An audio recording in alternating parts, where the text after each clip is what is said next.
अगर आपने अभी तक पार्ट 1 नहीं देखा तो पहले वापस जाओ और उसे देख लो, वरना पार्ट 2 का मजा अधूरा रह जाएगा। लिंक डिस्क्रिप्शन और पिन्ड कमेंट में मिल जाएगा इजीली। तो चलो शुरू करते हैं। Hello guys and welcome back to the channel एनीफ्लायो। एपिसोड की शुरुआत में दिखाया जाता है कि ओजा कंपनी का मालिक एक व्यक्ति को अपने न्यूक्लियर प्लांट का विज्ञापन दिखाते हुए उत्साह से कहता है, अगर मैं हर जगह अपने इस न्यूक्लियर प्लांट की स्थापना कर दूं तो हमारी कंपनी की ताकत बहुत बरस जाएगी। सामने खड़ा व्यक्ति शक भरे लहजे में कहता है, तुम्हें क्या लगता है बाकी लोग तुम्हें यह सब करने देंगे? ओजा का मालिक अपनी जेब से एक सूची निकालकर उसे दिखाता है जिसमें कई लोगों ने पहले ही न्यूक्लियर प्लांट को मंजूरी दे दी होती है। यह देखकर व्यक्ति हैरानी से कहता है, मुझे तुम्हारी बातों पर यकीन नहीं, ये लोग इतनी जल्दी कैसे मान गए? तुमने इन्हें कितना पैसा दिया? मालिक टेबल पर बैठकर आत्मविश्वास से कहता है, मैं ऐसे बचकाने खेल नहीं खेलता। वह एक फॉर्म सामने रखता है और कहता है, इसे हस्ताक्षर कर दो, फिर हमारा काम बहुत आसान हो जाएगा। दूसरी ओर एमा हिगा को गंभीर होकर बताती है, यामाजी ओजा को उसके लक्ष्य हासिल करने में मदद कर रहा है। ओजा का मकसद है दुनिया की सारी ऊर्जा पर कब्जा करना ताकि हर इंसान उन पर निर्भर हो, फिर वे दुनिया को जैसा चाहें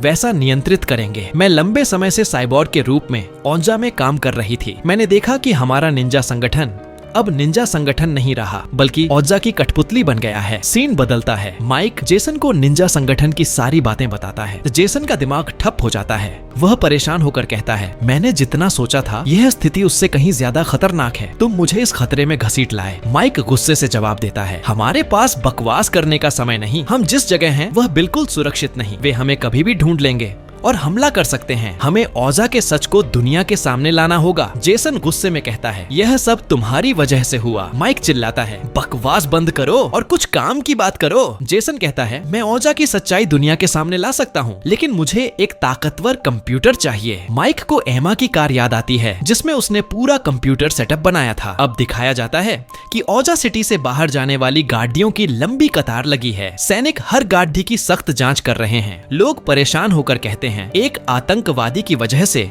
हमें इस जाम में फंसना पड्डीडी आच रहा है। तभी ट्रैफिक में वही ट्रक रुकता है जिसमें एमा और हिगा हैं। एमा अपना लैपटॉप निकालकर तेजी से ओजा के सर्वर को हैक करती है और कुछ ही देर में सिटी का बैरियर निष्क्रिय कर देती है। हिगा ट्रक को तेजी से चलाकर सिटी से बाहर निकल जाता है। सैनिक अपने साथियों को ड्रोन से उनका पीछा करने को कहते हैं, लेकिन एमा ने ड्रोन भी हैक कर लिए हैं। सिटी से बाहर निकलने के बाद हिगा पूछता है, मुझे बताओ यामाजी कहाँ मिलेगा? एमा जवाब देती है, मुझे नहीं पता, लेकिन मुझे लगता है कि वह किसी बड़े योजना पर काम कर रहा होगा। हमें भी अपनी योजना पर काम करना है। वह एक न्यूक्लियर प्लांट की तस्वीर दिखाकर कहती है, हमें जल्दी यहाँ पहुँचना है। यह प्लांट अभी पूरी तरह तैयार नहीं है, इसलिए वहाँ ज्यादा लोग नहीं होंगे। हम वहाँ अपने गुसोकू गियर को चार्ज करेंगे ताकि किसी भी खतरे का सामना कर सकें। लेकिन मुझे लगता है 3 लेफ्टिनेंट में से एक वहाँ जरूर होगा। हिगा गुस्से से कहता है, कोई फर्क नहीं पड़ता, मैं उसे मारकर पता कर लूंगा कि यामाजी कहाँ छिपा है। एमा चेतावनी देती है, हिगा तुम्हें अपने गुस्से पर काबू रखना होगा। जितना तुम शांत रहोगे उतना बेहतर गुसोकू गियर काम करेगा। हिगा जवाब देता है, इतना कुछ देखने के बाद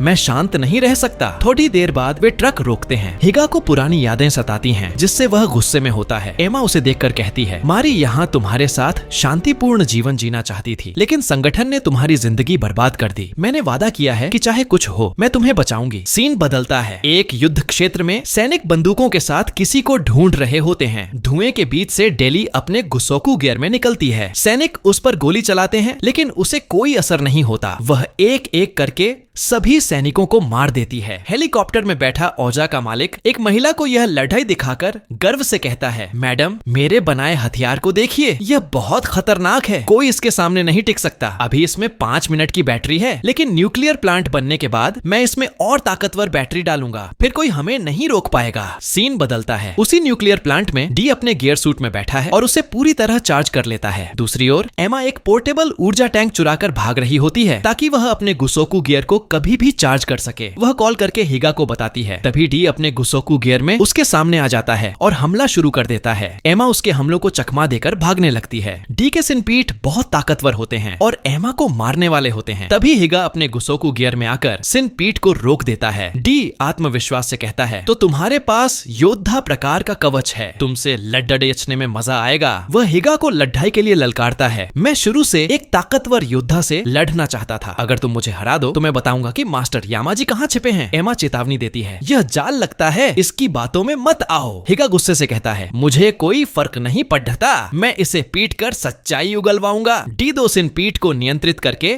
हिगा पर हमला करता है। एक सिन पीट हिगा को पकड़ लेता है। डी तेजी से कई लातें मारता है और सिन पीट हिगा को बिजली का झटका देता है, जिससे वह छूट नहीं पाता। छिपकर एमा यह देख रही होती है। वह सोचती है डी के पास कोई योजना है जिससे वह हमें हरा सकता है, मुझे उसकी योजना को नष्ट करना होगा। उसकी नजर एक वायरलेस चार्जिंग सिस्टम पर पड़ी डी डीएचती है। वह कहती है, अगर मैं इसे नष्ट कर दूं तो डी का गियर चार्ज नहीं होगा। वह तेजी से चार्जिंग सिस्टम की ओर बढ़ती है। एक सिन पीट उस पर हमला करता है, लेकिन एमा चकमा देकर आगे बढ़ती है। दूसरी ओर हिगा सिन पीट से छूटकर डी पर पूरी ताकत से हमला करता है, लेकिन डी भी बहुत ताकतवर है। एमा पावर रिएक्टर की ओर भाग रही होती है। एक सिन पीट उसका पीछा करता है। एमा उस पर चढ़कर बिजली का झटका देती है और आगे निकल जाती है। तभी दूसरा सिनपीट सामने आता है। एमा उसे चकमा देकर अपने बैग से एक ऊर्जा स्रोत निकालती है और सिनपीट पर फेंककर गोली मार देती है। इससे एक बड़ा विस्फोट होता है जो वायरलेस चार्जिंग सिस्टम को नष्ट कर देता है, लेकिन इस विस्फोट में एमा भी घायल हो जाती है। वह देखती है कि बड़े पत्थर गिरने वाले हैं। वह तेजी से कूदकर बचती है,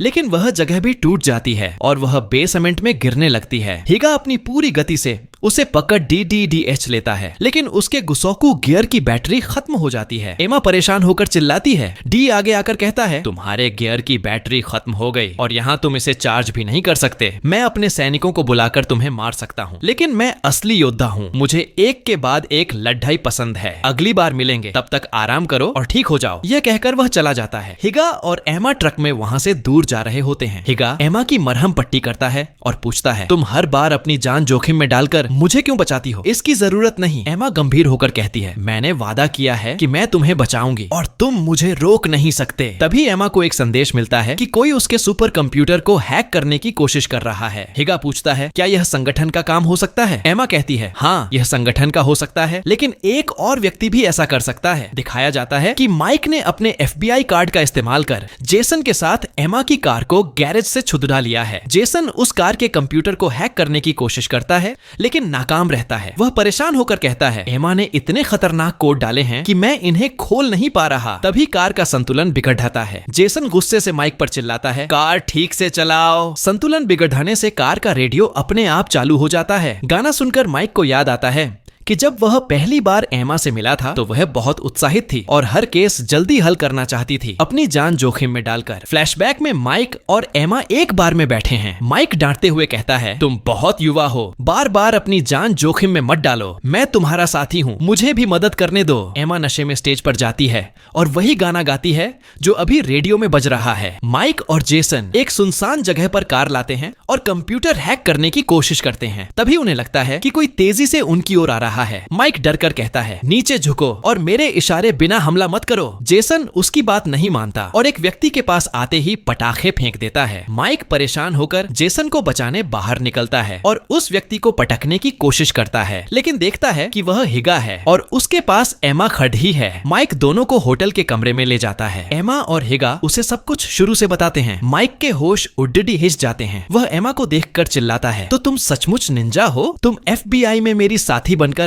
हम पर नजर रख रही थी? एमा हाँ कहती है। माइक गुस्से में कहता है, तुमने महीनों मुझे बेवकूफ बनाया। तुमने मुझे जेसन के पीछे भेजा ताकि मैं औजा से दूर रहूं। तुमने मुझे भटकाने के लिए यह सब जानबूझकर किया। एमा समझाने की कोशिश करती है, लेकिन माइक बिना सुने कमरे से बाहर हवा खाने जाता है। बाहर जेसन ने कई पटाखे लगाए होते हैं जिन पर माइक का पैर पटीचता है और वे फट जाते हैं, जिससे उसका पैर जल जाता है। एमा माइक के जले पैर पर पट्टी बांधती है और सब कुछ विस्तार से बताती है। माइक समझ जाता है। वह अपनी बेटी की ड्राइंग दिखाकर कहता है, जब मैंने FBI ज्वाइन किया, मैंने वादा किया था कि मैं सबको बचाऊंगा, लेकिन अपनी बेटी को नहीं बचा सका। मैं रिटायर होने वाला हूँ, लेकिन पहले इस बड़े घोटाले को रोकना चाहता हूँ ताकि दुनिया बचे। एमा ड्राइंग देखकर कहती है, मैं आपकी भावनाएं समझती हूँ, मैंने भी खुद से एक वादा किया है। अगली सुबह एमा सभी को बताती है, औजा धीरे धीरे हर जगह न्यूक्लियर प्लांट बना रही है। वे निंजाओं की मदद से अपना मिशन तेजी से पूरा कर रहे हैं। जो उनके रास्ते में आता है उसे खत्म कर देते हैं। हमें मिलकर इन्हें रोकना होगा। यहीं एपिसोड खत्म हो जाता है। एपिसोड की शुरुआत में दिखाया जाता है कि एमा, माइक और जेसन को गुस्सोकू गियर दिखा रही होती है। वह गियर में कुछ बदलाव करते हुए उत्साह से कहती है, यह मशीन ओजा कंपनी की सबसे उन्नत मशीन है। इसके जरिए ओजा के लोग बिना किसी परेशानी के पूरी सिटी नष्ट कर सकते हैं। यह देखकर जेसन को बहुत गुस्सा आता है। वह चिल्लाते हुए कहता है, उन्होंने इतना बड़ा प्रोजेक्ट बनाया लेकिन मुझे शामिल करने का नहीं सोचा। मुझे बहुत गुस्सा आ रहा है। एमा माइक से गंभीर होकर कहती है, मैं और हिगा अपना काम खत्म करने के बाद ओजा के सभी परमाणु प्लांटों पर हमला करके उन्हें नष्ट करेंगे। तुम दोनों क्या करने वाले हो? माइक आत्मविश्वास से कहता है, मैं जेसन के साथ मिलकर ओजा का सच दुनिया के सामने लाऊंगा। वह हिगा की ओर देखकर कहता है, मेरे दिमाग में एक योजना है। अगर यह कामयाब हुई तो निंजा संगठन का सच दुनिया के हर इंसान को पता चल जाएगा। हिगा ठंडे लहजे में जवाब देता है, मुझे कोई फर्क नहीं पड़े डिस्ता, तुम जो चाहो करो। दूसरी ओर उनके ट्रक पर एक ट्रैकर लगा होता है। अब दिखाया जाता है कि ओजा कंपनी का मालिक यामाजी से मिलने आता है। वह गुस्से से कहता है, डी के पास मौका था। अगर वह अपने सैनिकों को बुलाता तो हिगा को मार सकता था, लेकिन वह बिना कुछ किए लौट आया। यामाजी शांत होकर कहता है, बिना गुस्सोकू गियर के हिगा से लड़ डटना बच्चों का खेल नहीं। अगर डी वहाँ रुकता तो वह भी मर चुका होता। यह सुनकर मालिक को और गुस्सा आता है। वह चिल्लाता है, तुम्हें नहीं पता कि हिगा ने परमाणु प्लांट में कितनी तबाही मचाई। अब सलाहकार समिति मुझसे जवाब मांग रही है। हमें जल्दी हिगा को खत्म करना होगा। मेरी बात सुनो, मैं अपने मिशन को पूरा करने के बहुत करीब हूँ। इसके बाद मैं पूरी दुनिया को एक खेल की तरह नियंत्रित करूंगा। इतना करीब आने के बाद मैं यह खेल बिगड़ते नहीं देख सकता। यामाजी गंभीर होकर कहता है, तो यह सब तुम्हारे लिए सिर्फ एक खेल है? तभी एक कौवा उड़ता हुआ आता है और पास के एक मूर्ति पर बैठकर उनकी बातें सुनने लगता है। ओजा का मालिक कहता है, हाँ, यह मेरे लिए एक खेल है जिसमें मैं मुख्य खिलाड़ी हूँ और जो चाहूँ कर सकता हूँ। यामाजी गुस्से में कहता है, क्या तुम्हें पता है कि हमारा निंजा संगठन क्यों बनाया गया था? इसे दुनिया के खतरनाक प्राणियों को नष्ट करने के लिए बनाया गया था, जो समाज के लिए खतरा है। तुम भी उनमें से एक हो, फिर भी मैंने तुमसे हाथ मिलाया। हम साथी हैं, यह मत भूलो। हमें आपस में लड़ने के बजाय हिगा पर ध्यान देना चाहिए। यह सुनकर मालिक परेशान होकर कहता है, क्या तुम मुझे धमकी दे रहे हो? वह तेजी से यामाजी के पास जाकर चिल्लाता है, मेरी बात सुनो। अगर तुम्हारे लोग मेरी योजना बिगाड़ने की कोशिश करेंगे तो तुम्हें इसकी कीमत चुकानी पड़ेगी। तब पता चलता है कि वहाँ मालिक नहीं, उसका होलोग्राम है जो गायब हो जाता है। मूर्ति पर बैठा कौवा सब देख रहा होता है। पता चलता है कि रीपर उस कौवे के जरिए सब देख रहा है। अब दिखाया जाता है कि एमा हिगा को गुस्सोकू गियर के बारे में बताती है। वह कहती है, मैंने गियर में इजुना सर्किट डाला है जिससे इसकी ताकत बढ़ गई है। तुम्हें इसे अपनी पत्नी की तरह मानना होगा। जितना प्यार से इसे नियंत्रित करोगे यह उतना बेहतर काम करेगा। लेकिन अगर तुम बेकाबू हुए तो इजुना सर्किट नष्ट हो जाएगा और तुम गियर इस्तेमाल नहीं कर पाओगे। वह हिगा को एक पुस्तिका देती है जिससे वह गियर को नियंत्रित करना सीख सके। हिगा गंभीर होकर कहता है, एमा, तुमने मेरे लिए बहुत किया। अब मैं चाहता हूँ कि तुम इन सब से दूर रहो। आगे का काम मैं अकेले संभाल लूंगा। तुम माइक और जेसन के साथ ओजा का सच सामने लाओ। एमा दृढ़ता से कहती है, मैंने मन बना लिया है, मैं पीछे नहीं हटूंगी। मैं तुम्हारी मदद करूंगी, लेकिन पहले मैं माइक और जेसन को कंप्यूटर इस्तेमाल करना सिखाऊंगी ताकि वे ओजा को हैक कर सकें। जेसन अजीब है लेकिन उसकी कोडिंग बहुत शानदार है, वह हमारे काम आएगा। तभी जेसन खाना बनाकर लाता है। एमा हंसते हुए कहती है, तुम्हें खाना बनाना भी आता है? जेसन जवाब देता है, नहीं, मैंने स्टोर रूम में जो मिला उसे मिलाकर बनाया। बिना नखरे खा लो। माइक पूछता है, खाना बनाने की क्या जरूरत थी? जेसन हंसते हुए कहता है, इतिहास में सभी बर्थडे गिरोह, माफिया, याकूजा ने बर्थडे मिशन से पहले साथ खाना खाया। हम भी बर्थडे मिशन पर जा रहे हैं, इसलिए मैं तुम सबके साथ खाना खाना चाहता था। ये सुनकर सभी हंसने लगते हैं और साथ में खाना खाते हैं। अब ओजा कंपनी का मुख्य हॉल दिखाया जाता है। मालिक बैठा होता है। उसे एक व्यक्ति का फोन आता है जो परमाणु प्लांट विस्फोट के बारे में सवाल करता है। मालिक गुस्से से कहता है, मैंने सफाई दे दी, क्या तुम्हें समझ नहीं आया? व्यक्ति कहता है, मुझे यकीन नहीं, मैं खुद वहाँ जाकर स्थिति देखूंगा। मालिक और गुस्सा होकर चिल्लाता है। डेली कॉल काट देती है और कहती है, तुम आजकल बहुत गुस्से में रहते हो। मालिक चिल्लाता है, यह सब डी की वजह से हुआ। अगर उसने हिगा को मार दिया होता तो मुझे ये सवाल नहीं झेलने पड़ते। वह अब क्या कर रहा है? डेली बताती है, डी बाल कटवाने गया है। मालिक गुस्से से कहता है, जल्दी उसे फोन करो। डेली बताती है, डी बाल कटवाते समय फोन नहीं उठाता। मालिक चिल्लाता है, ये आपातकाल है, उसे फोन करो। डेली परेशान होकर डी को फोन करती है। डी अपने बाल सेट करवा रहा होता है। फोन आने पर वह कॉल काट देता है और कहता है, मैं अपने निजी समय में परेशान नहीं होना चाहता। वह ट्रक की लोकेशन ट्रैक करता है क्योंकि उसने ट्रैकर लगाया था ताकि वह हिगा को फिर से ललकार सके। ओजा का मालिक और गुस्सा होकर कहता है, डी मेरा फोन रद्द कर रहा है, उसकी इतनी हिम्मत। डेली उसे शांत करने की कोशिश करती है। मालिक कहता है, डेली मैं तुमसे एक काम चाहता हूँ, बाकी सब मैं संभाल लूंगा। डी ने मुझसे पंगा लेकर बड़ी गलती की, उसे सजा मिलेगी। रीपर गुस्सोकू गियर सेंटर की ओर जा रहा होता है। उसे ओजा का मालिक मिलता है जो कहता है, क्रोमन मैंने तुम्हें यहाँ पहले कभी नहीं देखा, क्या तुम गुसोकू गियर लेने आए हो? रीपर सेंटर में जाकर पूछता है, वह व्यक्ति यहाँ क्या करने आया था? एक व्यक्ति बताता है, बॉस हमेशा नहीं आते, लेकिन आज अचानक आए। उन्होंने डी के गुसोकू गियर में बदलाव किए और बिना कुछ कहे चले गए। रीपर एक गुसोकू गियर देखकर पूछता है, यह कब तैयार होगा? दूसरा व्यक्ति कहता है, यह 92% तैयार है, कुछ दिनों में इस्तेमाल के लिए तैयार हो जाएगा। सीन बदलता है, हिगा ट्रक में गुसोकू गियर की पुस्तिका P-SAD-H रहा होता है। माइक आकर कहता है, तो तुम पढ़ाई में लगे हो? सच कहूँ मुझे अभी भी यकीन नहीं कि एमा निंजा है। मैंने उसके साथ इतना समय बिताया, फिर भी नहीं पता कि वह निंजा है। वह मेरी बेटी जैसी है। हिगा, चाहे कुछ हो, तुम एमा को हमेशा बचाना। दूसरी ओर एमा और जेसन कार में ओजा को हैक करने की कोशिश कर रहे हैं। एमा बताती है, पहले हमें फायरवॉल हैक करना होगा जो ओजा सिटी में प्रवेश की पहली दीवार है। फिर सैटेलाइट हैक करेंगे ताकि ओजा के हथियारों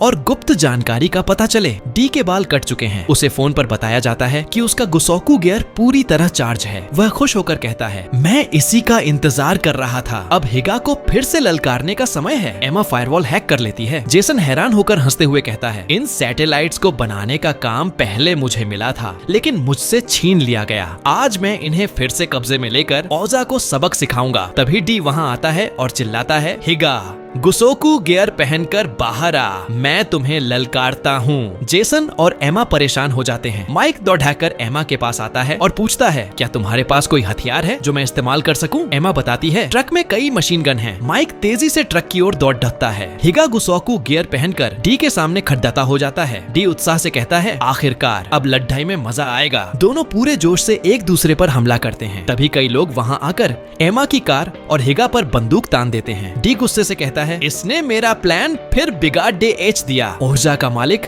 यह सब देख रहा होता है। वह चिल्लाता है, बेवकूफ। डी को लगा कि वह मुझे धोखा दे सकता है, लेकिन मुझसे कोई नहीं बच सकता। लोग एमा की कार पर गोली चलाने लगते हैं। जेसन परेशान हो जाता है। एमा ट्रक से 3 रोबोट सूट निकालती है जो कार की रक्षा करने लगते हैं। जेसन डरते हुए पूछता है, हमारे पास कितना समय है? एमा जवाब देती है, रोबोट हमें गोलियों से बचाएंगे, लेकिन अगर मिसाइल से हमला हुआ तो हमारे पास 1 मिनट से कम समय है। तभी एक व्यक्ति मिसाइल लॉन्चर निकालकर हमला करने को तैयार होता है, लेकिन माइक मिसाइल से उसे मार देता है। लोग माइक पर गोलियां चलाने लगते हैं। माइक कार के पीछे छिप जाता है। एमा जेसन से कहती है, जेसन अब सब तुम पर निर्भर है। जल्दी सैटेलाइट हैक करो और मेरे कंप्यूटर से जोड़ा दो ताकि सारी जानकारी हमें मिल जाए। वह बंदूक निकालकर लोगों को मारने लगती है। दूसरी ओर हिगा और डी पूरी ताकत से लड़ रहे होते हैं। हिगा एक ब्लेड बूमरैंग निकालकर डी के सभी सिन पीठ नष्ट कर देता है। वह दूसरे ब्लेड से डी पर हमला करता है, लेकिन डी उसे रोक लेता है। एमा लोगों को मारते हुए माइक के पास पहुंचती है। जेसन ओजा के मुख्य सर्वर को हैक कर लेता है। सर्वर नियंत्रक रक्षा प्रोग्राम शुरू करते हैं, लेकिन तब तक जेसन हैक कर चुका होता है। तभी एक स्नाइपर डी पर निशाना लगाकर गोली चलाता है जो माइक को लगती है। माइक गिर जाता है। एमा परेशान होकर उसे उठाने की कोशिश करती है। माइक को याद आता है कि उसने हिगा से कहा था कि वह एमा को बचाए, लेकिन हिगा ने मना कर दिया था। हिगा ने कहा था कि उसका एकमात्र लक्ष्य संगठन को नष्ट करना है ताकि सभी विद्रोही निंजा शांतिपूर्ण जीवन जी सकें। वर्तमान में माइक होश में आता है और कहता है, मुझे कुछ नहीं हुआ, चिंता मत करो। वह दिखाता है कि उसने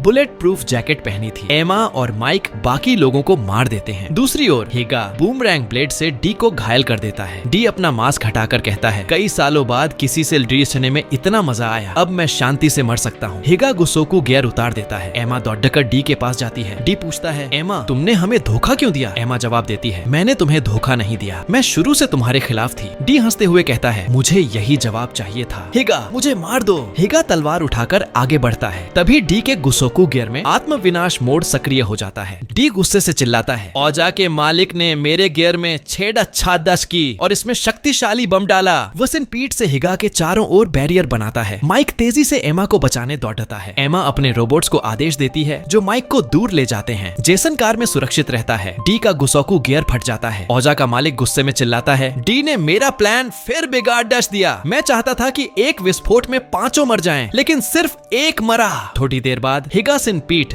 तो ढकर बाहर निकलता है। वह देखता है कि माइक एमा के शरीर के पास बैठा है। हिगा दौड़ ढकर एमा के पास जाता है। एमा कमजोर स्वर में पूछती है, हिगा क्या माइक ठीक है? हिगा जवाब देता है। जेसन दौड़ ढकर आता है और कहता है, एमा तुम ऐसे नहीं मर सकती, मैं एम्बुलेंस बुलाता हूँ। एमा का मास्क हट जाता है। वह कहती है, माइक, अगर मैं इस चेहरे के साथ तुम्हारे सामने आती तो तुम मुझे नहीं पहचानते। माइक जवाब देता है, एमा, मैं तुम्हें हर हाल में पहचान सकता हूँ क्योंकि तुम मेरी बेटी जैसी हो। एमा हंसते हुए कहती है, मुझे पता था कि मैं अकेले किसी सुनसान जगह मरूंगी, लेकिन आज मेरे दोस्त मेरे साथ हैं। मुझे बहुत खुशी है। उसे याद आता है कि माइक ने हमेशा उसका ख्याल अपनी बेटी की तरह रखा। सभी लोग एमा के अंतिम संस्कार की तैयारी करते हैं। माइक उदास होकर कहता है, एमा ने मेरे लिए कई परेशानियां खड़ी की। मैं उससे छुटकारा चाहता था, लेकिन उससे बात करते वक्त मुझे लगता था कि मैं अपनी बेटी से बात कर रहा हूँ। वह जोर जोर से रोने लगता है। हिगा को बहुत गुस्सा आता है। वह कहता है, मैं संगठन के हर सदस्य को TDDH पाकर मारूंगा। वह एमा का अंतिम संस्कार करता है। एपिसोड की शुरुआत में रीपर का एक फ्लैशबैक दिखाया जाता है। उसमें रीपर छोटा बच्चा होता है। उसे बांधकर एक जगह रखा गया है। वह गुस्से से कहता है, इस दुनिया में कमजोर के लिए कोई जगह नहीं। अगर तुम कमजोर हो तो तुम्हें जिंदा रहने का हक नहीं। वह गेट के पीछे से झांककर सडेस्क देख रहा होता है। तभी सडेस्क पर बैठा एक व्यक्ति रीपर की ओर बढ़ता है और उसके बाल पकड़ देने की कोशिश करता है। रीपर उसे दांत से काट लेता है। कमरे में रीपर के साथ कई बच्चे बंधे होते हैं। बाहर गोलियां चल रही होती हैं। थोड़ी देर में वे लोग मारे जाते हैं जिन्होंने बच्चों को कैद किया था। एक निंजा दरवाजा खोलता है। दरवाजा खुलते ही बच्चे भागने लगते हैं, लेकिन रीपर चुपचाप लाशों को देखता है। वह पास पड़ा एक चाकू उठाता है और गुस्से में पहले से मरे हुए लोगों पर हमला करता है। तभी यामाजी अपनी टीम के साथ वहां आता है। उसने बच्चों को छुड़ाया होता है। उसकी नजर रीपर पर पड़ जाती है। रीपर यामाजी को देखकर हमला करने को बढ़ता है, लेकिन यामाजी उसका गला पकड़कर उसे उठा लेता है और कहता है, क्या अब तुम मुझसे अपनी जान की भीख मांगोगे? रीपर चाकू से यामाजी के हाथ पर वार करता है। यामाजी खुश होकर कहता है, तुमने सही फैसला किया। इस दुनिया में जिंदा रहने के लिए तुम्हें अपनी ताकत पर यकीन करना होगा। दूसरों के भरोसे नहीं बच सकते, तुम्हें ताकतवर बनना होगा। वह रीपर को अपने निंजा संगठन में ले जाता है और खुद उसे प्रशिक्षण देता है। वर्तमान समय में रीपर अपने गुसोकू गियर के सामने